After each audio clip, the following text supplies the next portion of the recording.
তুমি এখন কি করছো? টামি টাইম করছো মা?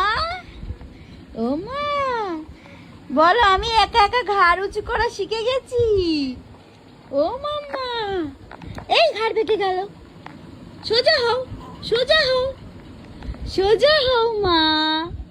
কই, তুমি টামি টাইম করছো তো। সোজা হও। হ্যাঁ, সোজা হও, সোজা হও, সোজা হও, সোজা হও। এই তো, এই তো। বাবা, একা একা ওঠার কত চেষ্টা করছে। শুয়ে থাকো ওইভাবে, শুয়ে থাকো, শুয়ে থাকো, শুয়ে থাকো মা, আমার সোনা মা। শুয়ে থাকো, দেখি হাতটা তো ঠিকঠাকই আছে, হাতটা তো গুটিয়ে নেই, ঠিকঠাকই তো আছে হাতটা। এই যে, ইয়ে, কি করছো তুমি? কি